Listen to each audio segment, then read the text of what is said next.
The 22nd of October 1944. Cold wind over Fort Douglas, Utah. A group of German women stepped off the trucks, their boots still heavy with the mud of war. They had been told they'd be punished, maybe humiliated, maybe worse. But when the gate closed behind them, something strange happened.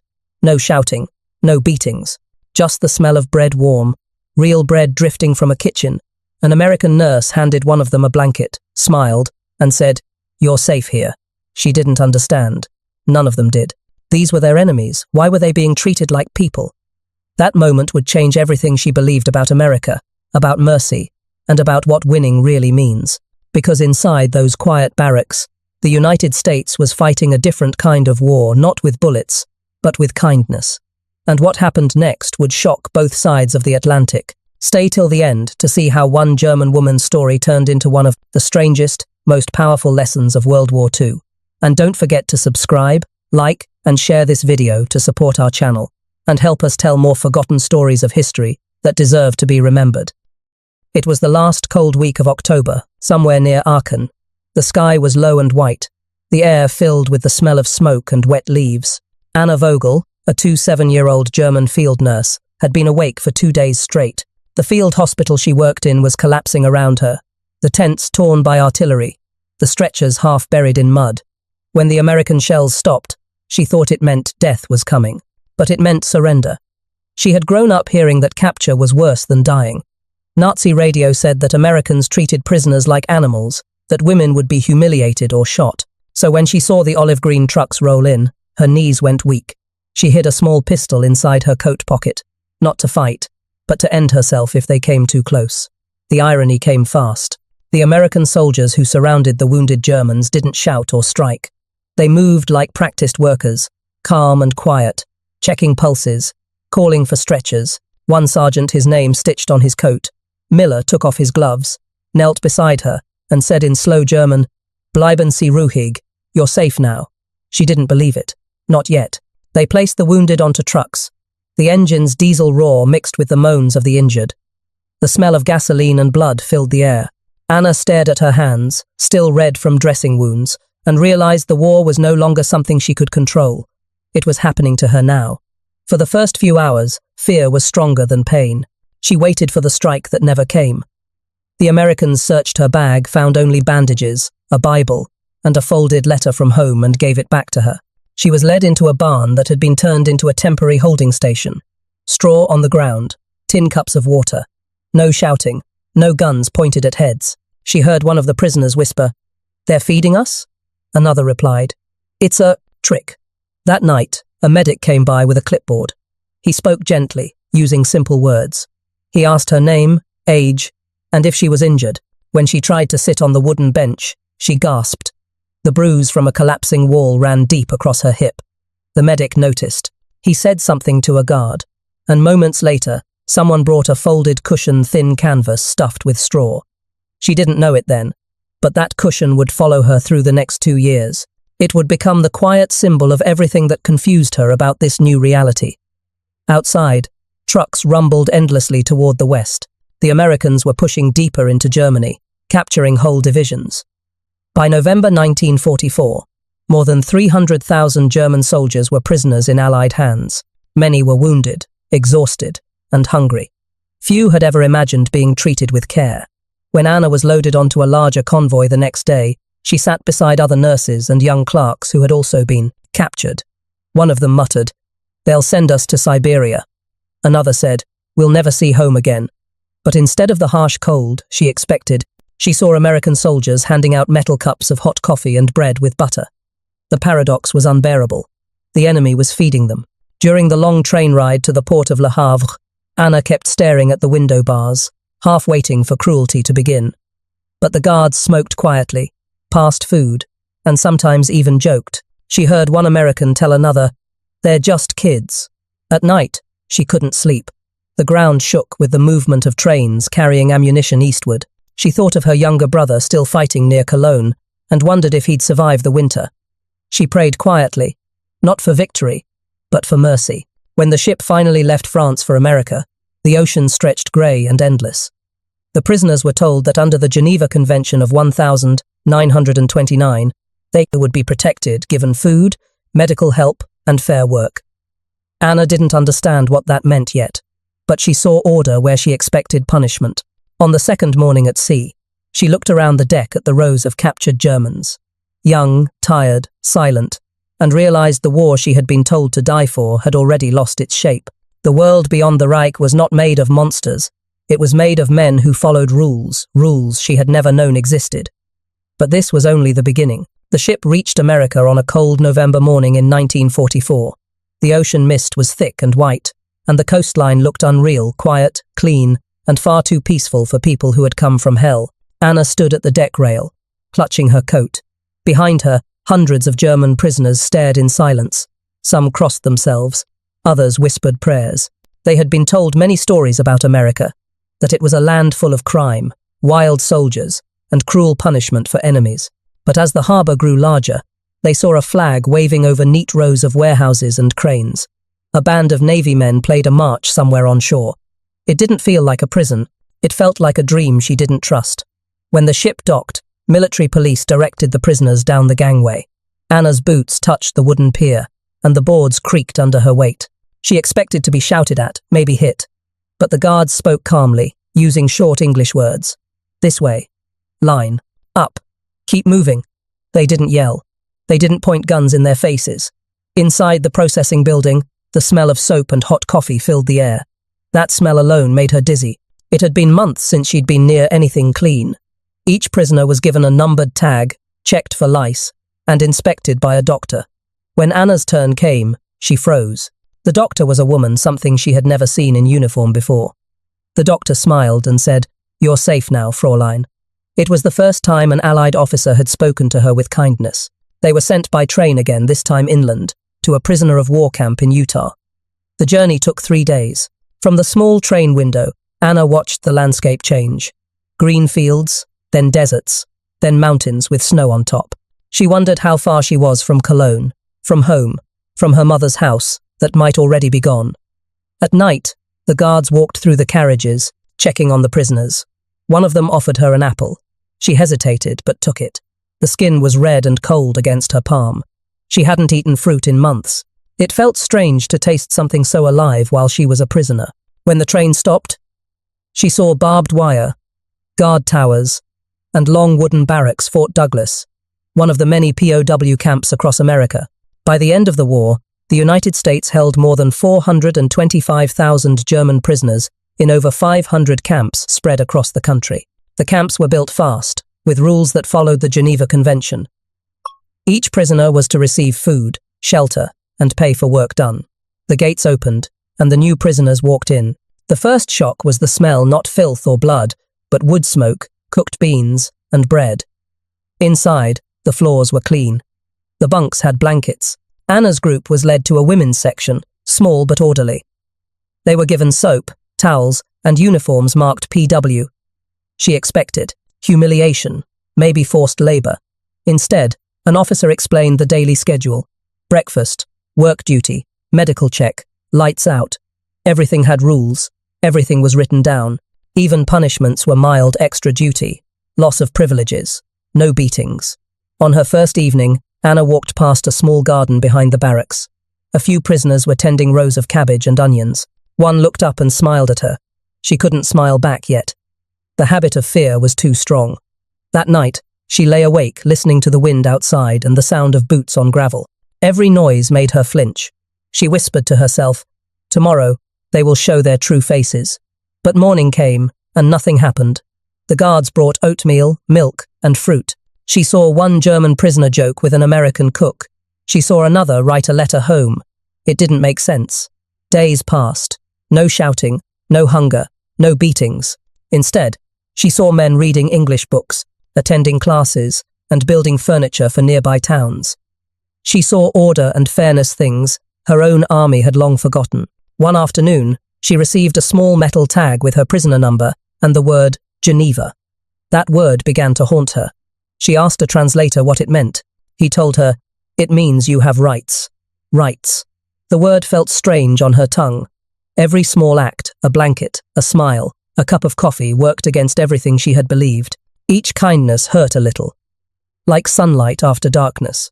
She wrote in her small notebook, "They follow rules even for enemies. Maybe that is why they win."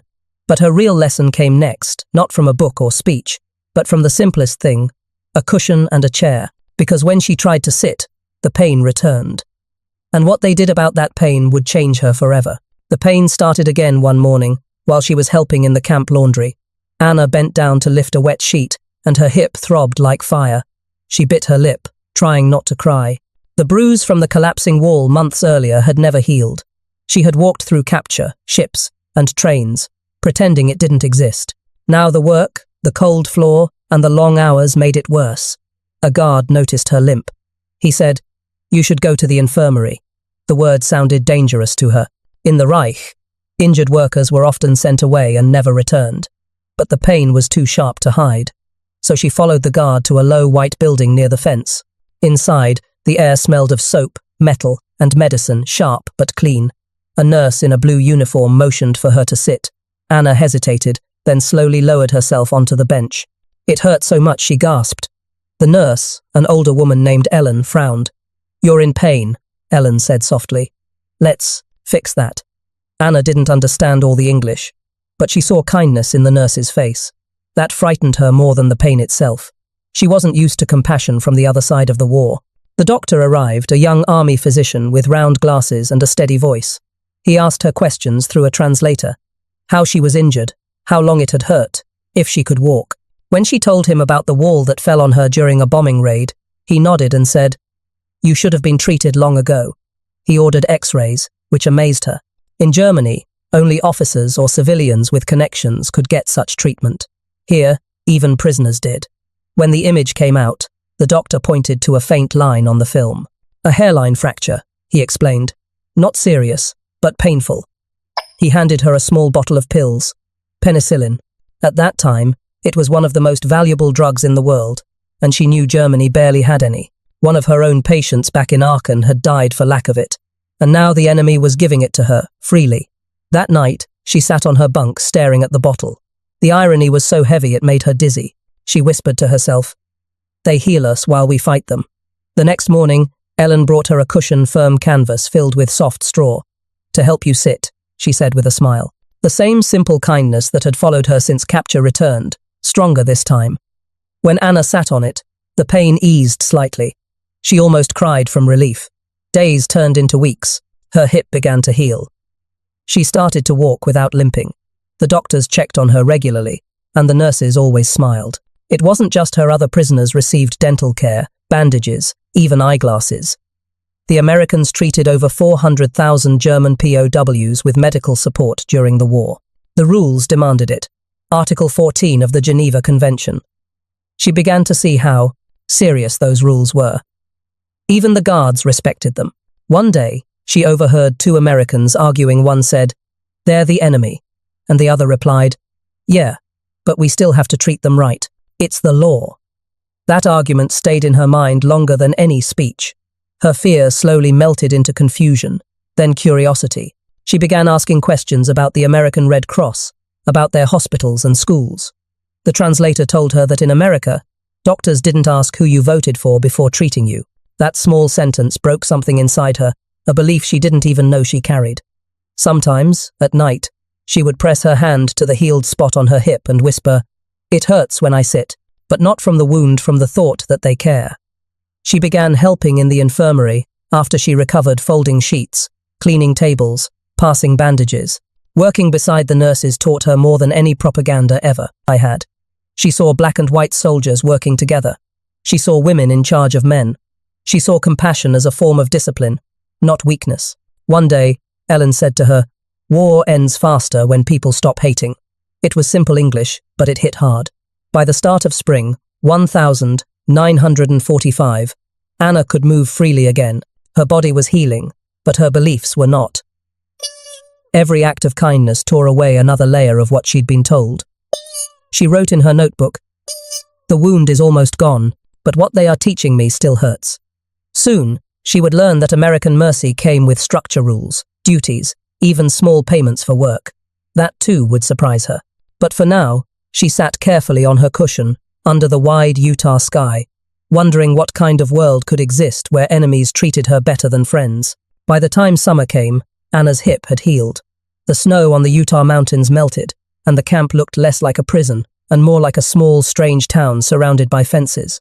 Every morning at 6, a bell rang. The women lined up outside the barracks for roll call. Guards counted them quickly, checked names, and then sent them to breakfast, oatmeal, bread, sometimes eggs. It was never much, but it was always enough. For Anna, the order of each day was both strange and comforting. Back in Germany, war had made everything uncertain. Sirens, ruins, hunger. Here, everything followed a pattern. Even the guards seemed trapped in their own routines. Some were kind, others were cold and quiet, but all of them followed rules written in thick binders, stamped with Geneva Convention. Anna learned about those rules one afternoon from a translator named Clara, a young American woman who spoke good German. Clara explained that prisoners had rights, food, shelter, medical care, even small pay for work. "You are soldiers," she said. "Captured, but still human." That sentence confused Anna. She had never been called human by an enemy before. After breakfast, the prisoners walked to their work areas. Some repaired uniforms. Others worked in the camp gardens or kitchens. A few, including Anna, were assigned to the laundry. They washed sheets, uniforms, and sometimes the guards' clothes. For each day of work, they earned tokens, small pieces of cardboard that could be exchanged for cigarettes, postcards, or small comforts in the camp canteen. The first time Anna received her tokens, she didn't know what to do. "This is payment," Clara told her. "It's yours." Anna stared at the thin pieces of cardboard in her palm, unable to believe that even prisoners could earn money in America. In the canteen, she saw jars of jam, soap, and even magazines. Some POWs bought chocolate and shared it. For the first time in months, she tasted something sweet. It was such a simple thing, yet it felt like a miracle. The camp also had rules about respect. No guard was allowed to insult or touch a prisoner. No prisoner could hit another. Every Sunday, the bell didn't ring. It was a rest day. The women washed their clothes, wrote letters, or sat under the trees talking quietly. Sometimes, Anna would write in her notebook. She described the sound of laughter from the American kitchen, the way light came through the wire fence, and the smell of pine trees after rain. She still hated the war, but she was no longer sure who she hated in it. The Americans followed a strange kind of justice, strict but fair. When one German woman was caught stealing bread, she wasn't beaten. Instead, the guards took away her canteen privileges for a week. The fairness confused everyone. One prisoner said, "They punish us, but they never try to break us." Anna began to see how the Americans' power came from rules, not fear. They didn't shout. They didn't threaten. They simply enforced order like clockwork. It was a quiet kind of strength she had never seen before. In the evenings, the prisoners returned to the barracks. The guards locked the gates, but never shouted, "Lights out." The women read, sewed, or told stories about their homes. One night, a guard named Miller, a tall man with gentle eyes, stood by the doorway listening to their songs. When he smiled, Anna felt something inside her shift again. He said softly, "You all sing like you're already free." No one answered, but everyone felt it. Later, Anna asked Clara why the Americans were so careful with rules. Clara thought for a moment. "Because when this is over," she said, "we want to be able to say we stayed human." That line stayed with Anna for days. It explained everything, the medicine, the food, the fairness. As the weeks passed, the camp became a small society. The Germans cooked their own meals, grew vegetables, and even organized small concerts on Sunday evenings. The guards didn't stop them. They said it kept morale high. One afternoon, Anna watched the American flag rise over the camp. The sun caught its red and white stripes, and for the first time, she didn't feel fear, only curiosity. What kind of country built fences but filled them with dignity? She thought about the people back home, about bombed houses and empty pantries. She thought about her brother, still fighting somewhere in France. Would he believe her if she wrote that Americans treated their enemies with respect? Probably not. Maybe she wouldn't have believed it either, if she hadn't lived it. That night, she wrote one sentence in her notebook. "They keep us behind wire, but they have given me back a kind of freedom, the freedom to think differently." Soon, that freedom would grow dangerous. News from Germany was coming, and with it, guilt, anger, and the first letters that made her question whether she could ever go home again. But for now, she lay on her bunk, listening to the guards' distant laughter, and realized that mercy could be stronger than any wall. By autumn, the Utah air turned dry and golden.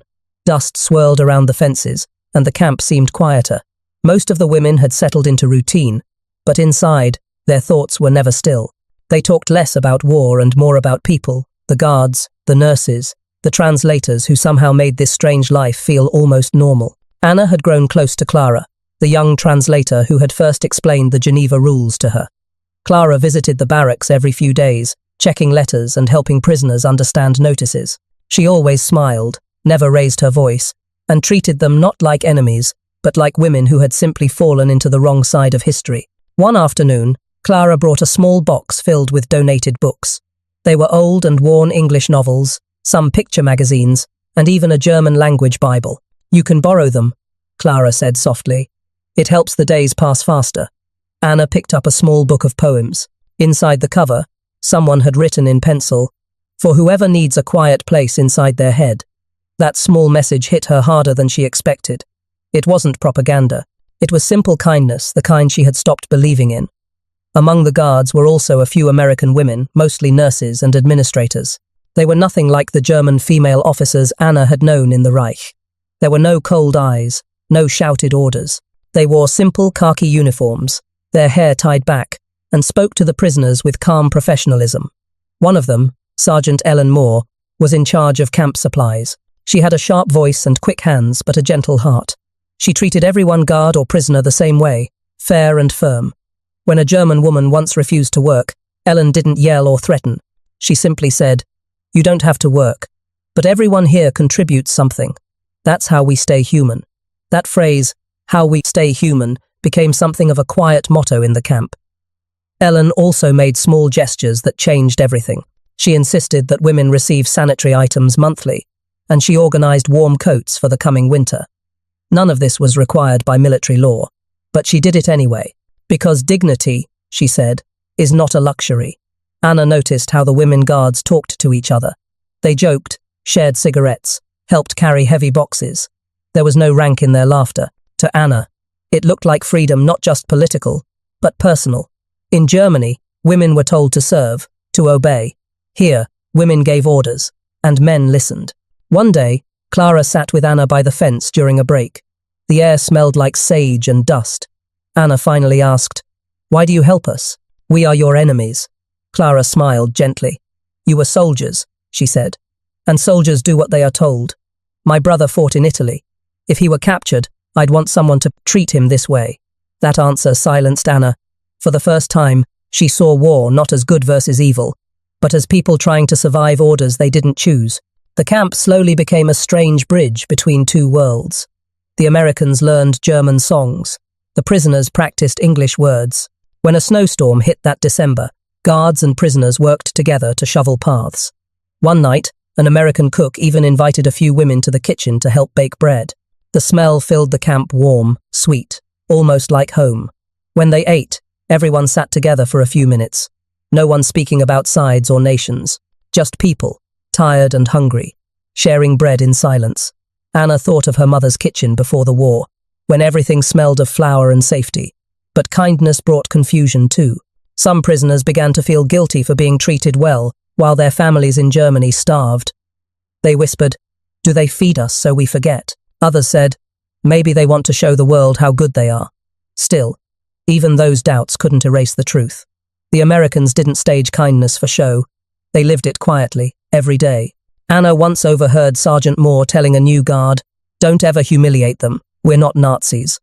That sentence, spoken casually, shook Anna deeply. It was as if the line between cruelty and civilization was that simple. A choice made daily, not a flag you served. As Christmas approached, the camp organized a small concert. The prisoners sang carols in German, and the Americans listened respectfully. Then, to everyone's surprise, the guards joined in with Silent Night.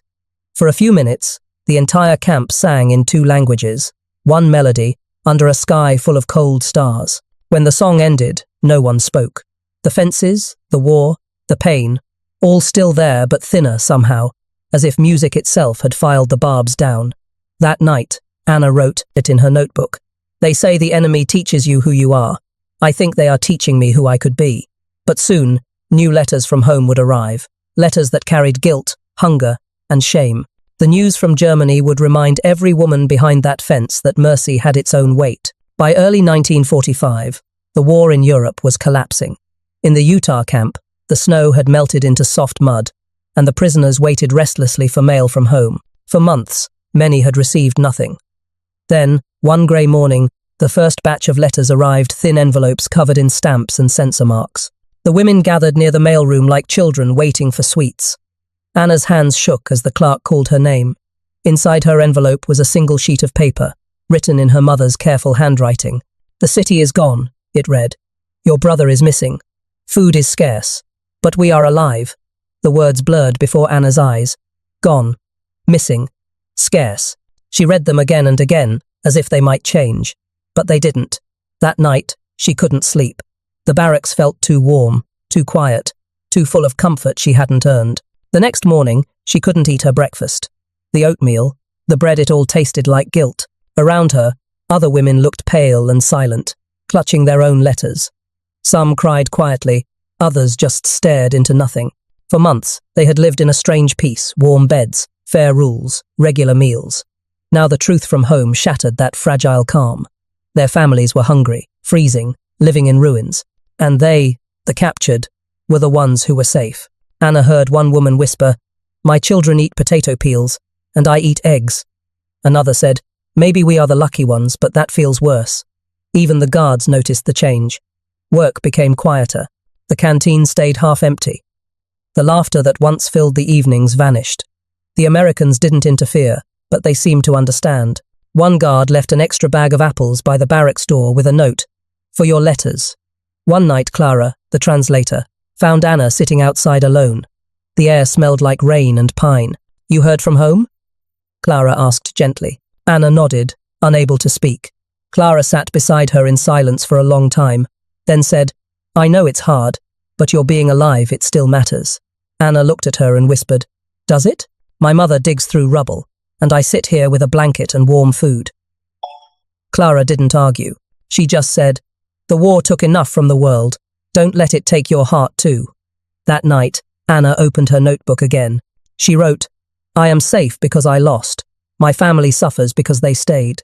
She didn't know if it was fair, but it was true. Over the next weeks, more news came about the bombings of Dresden, the fall of Berlin, Hitler's death. The camp buzzed with shock. Many prisoners refused to believe it. Others broke down, crying or praying. One woman fainted when she heard that her entire town had burned. The Americans didn't celebrate. They lowered their flag halfway and kept the camp quiet. "The war is ending, Sergeant," Moore told them, "but peace won't come easy." After that, something strange happened. Some German women began helping the Americans more willingly. They sewed uniforms faster, cleaned without complaint, even taught the guards German phrases. It wasn't obedience, it was something deeper, a quiet wish to give back, in small ways, for the mercy they had received. Anna found herself helping in the infirmary again, this time with both American and German patients.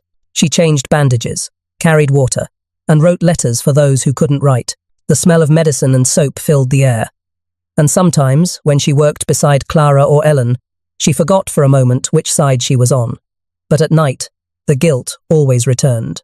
She dreamed of her mother in the ruins, her brother lost somewhere in Europe. In the dream, they stood outside the wire fence, looking at her with cold eyes. "Why are you warm when we are cold?" they asked. She always woke before she could answer. Still, even through the guilt, Anna began to see something clearly. The Americans were not soft. Their kindness had discipline, purpose. They believed that fairness was a kind of strength, and she began to believe that too. When the Red Cross came to inspect the camp, the officers noted how clean and calm it was. One report said, "The treatment of prisoners here shows the power of democracy's conscience." Anna didn't understand every word, but she understood the meaning. America's way of fighting was different. It wasn't only with guns, but with decency. Weeks later, the war officially ended. The guards read the announcement aloud. Some women cheered, others wept. Anna just sat still, staring at the fence that had become both her prison and her teacher. She thought of everything she had seen, the nurses, the translators, the food, the fairness. and realized she would never think the same way again. But the hardest part was still ahead, going home. As she packed her few things, a notebook, a borrowed Bible, and her old uniform, she wondered what waited for her in Germany. Would they call her a traitor for speaking kindly of Americans? Would her mother even be alive to hear her stories? The trucks came at dawn. As the gates opened, Anna looked back one last time at the camp that had given her warmth, guilt, and truth. She whispered, "Thank you," though no one heard her. Ahead lay her homeland and a reckoning with what it meant to survive. The journey home began on a cold April morning. The war was over, but the world still looked wounded. The trucks that carried Anna and the other women drove through quiet American towns. Children waved at them, not with hate, but with curiosity. The women waved back, unsure how to feel. Some smiled, others cried silently. After days of travel, they reached the port. Ships waited in the grey harbour, their decks crowded with men and women prisoners from camps all across America, now being sent back to Europe. The sea air smelled of salt and rust. For many, it was the first time they had seen the ocean. An American officer read out their names one by one. "You're going home," he said. "Good luck." His tone was kind, but his eyes were tired. He had seen too many wars end and too few people heal. As Anna stepped onto the ship, she felt both free and frightened. The Americans had given her safety, food, and a strange kind of hope. But home, what was left of it? Would it welcome her, or see her as a reminder of defeat? The voyage across the Atlantic took weeks. The sea was calm, but the mood on board was not. Some prisoners sang softly on deck. Others sat in silence, staring at the endless grey water. Anna spent hours watching the waves, thinking of the faces she had met: Clara, Sergeant Moore, the cook who shared bread, the nurse who offered a pillow. They had all become part of her story, proof that mercy could exist even in war. When the ship finally reached Europe, the scene was heartbreaking. The docks were in ruins, the air heavy with smoke and ash. Bombed buildings lined the coast like broken teeth. The women disembarked slowly, clutching small bags with all they owned.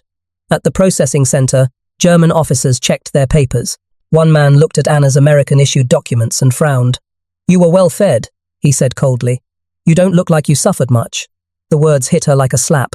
For the first time, she felt ashamed of surviving with dignity. Around her, other women whispered the same fears.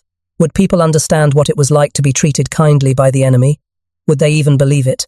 When Anna finally reached her hometown, it barely existed. Streets she had known since childhood were now rubble. Her house was gone. The church bell tower was half collapsed. People moved like ghosts, thin, quiet, exhausted. She found her mother in a small shelter made from bricks and tin, and aid workers. They brought medicine, milk powder, and plans for rebuilding. They didn't come as conquerors now, but as organizers. The same calm discipline Anna had seen inside the camp now spread across Germany itself. She recognized it instantly, the same fairness, the same belief that order could heal chaos. When she saw an American officer tell a group of children to line up for food, not fight for it, she felt a strange warmth in her chest. This was the same rule the guards had used in the camp. Everyone gets something if everyone follows the rules. In those small acts, Anna saw the same paradox again. The victors who could have crushed a broken nation instead chose to teach it. By 1947, Anna found work as a translator for the Allied administration in her region. It was the perfect job for someone who had learned English in captivity. Every day, she sat between two sides, Germans trying to rebuild their country, and Americans trying to guide them without breaking their pride. One afternoon, during a meeting, an older German man muttered, "Why should we trust them? They bombed us." Anna looked at him and said quietly, "Because they also fed us." The room fell silent. No one argued. In that moment, she realized how powerful small truths could be. The more she worked, the more she saw that her time in captivity had been a strange education. The camp had been a mirror showing her what justice and discipline looked like when mixed with mercy. Now, she was using those lessons to help rebuild a country that had once forgotten them. There were still difficult days. Some Germans hated the Americans. Some Americans distrusted the Germans. But Anna stood between them like a bridge, not perfect, but strong enough to hold. She often, when they saw each other, they hugged and cried. Her mother touched her face and said, "You look healthy, thank God." But there was a flicker of confusion in her eyes, too, as if she couldn't understand how someone could come back from captivity stronger than she had left. At night, they shared a thin blanket and talked. Anna told her about the camp, the fair rules, the nurses, the translators, the songs. Her mother listened but said nothing for a long time. Then she whispered, "It sounds kinder than home." Anna nodded. "Yes, that's what frightens me." In the weeks that followed, she tried to rebuild a life. But the townspeople were suspicious of returning POWs. Some called them collaborators. Others said, "You were fed by the enemy while we starved." The women who had been prisoners found it hard to explain that kindness could hurt too. Anna began helping at a relief center run by Allied soldiers. She translated letters and helped distribute food. It was strange to work beside men who had once been her enemies, but she did it anyway. "I learned this from you," she told an American officer once. "Fairness." He smiled sadly and said, "Then something good came out of all this." Sometimes she visited the riverbank where children played. They were thin, barefoot, but alive. Watching them, she thought of the American camp, the laughter, the discipline, the feeling of order. She realized that the same structure could rebuild her country too, if only people allowed it. But not everyone wanted to learn.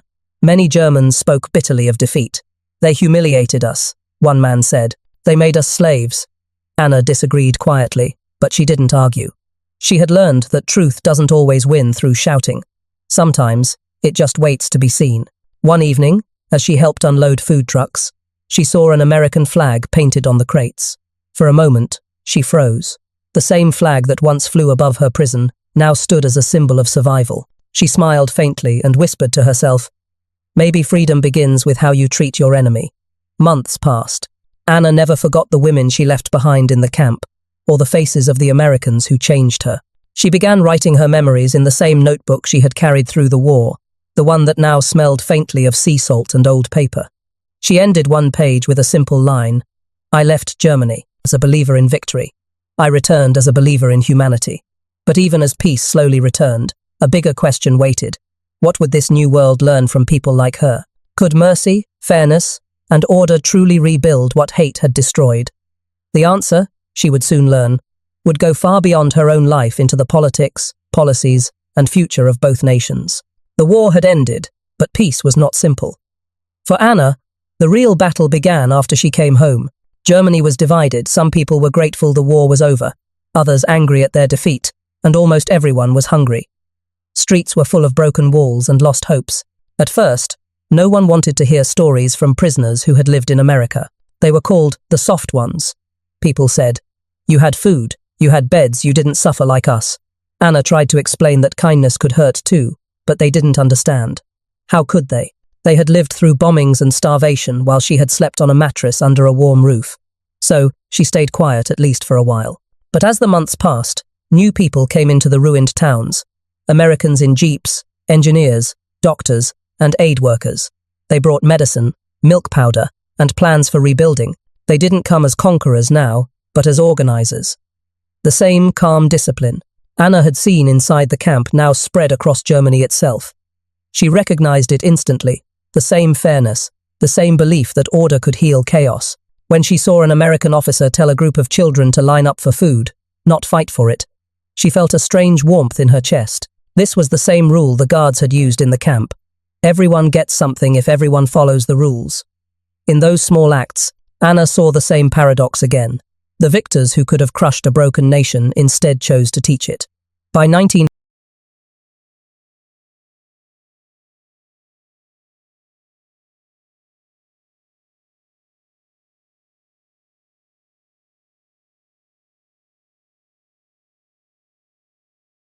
now. She became part of a small group of women who spoke at schools and community meetings, sharing their experiences as POWs. They called themselves the Witnesses of Fairness. Their stories slowly changed public opinion. People began to see that defeat had not only destroyed them, it had also taught them. Years later, when Anna was old and grey, she visited the United States again, this time freely. She found the old camp in Utah had been turned into a museum. The barbed wire was gone. The barracks had been rebuilt as exhibits. Inside one, a photo showed a group of German women in plain dresses, washing clothes, and smiling faintly at the camera. She stood there for a long time, her eyes wet. Somewhere among those faces was her younger self, scared, broken, but already learning the hardest lesson of all. A young visitor asked her, was it hard to forgive them? She shook her head. No, she said softly. It was harder to believe they had forgiven us. As she walked out into the sunlight, she looked up at the American flag, fluttering above the museum. The same symbol that had once flown over her captivity now waved over her freedom. And in that moment, she understood the final truth. They had come as conquerors, they had left as teachers, and what they taught through fairness, through order, through simple human decency rebuilt not just Germany, but faith itself. In the end, America's greatest weapon was not its bombs or its armies. It was its mercy,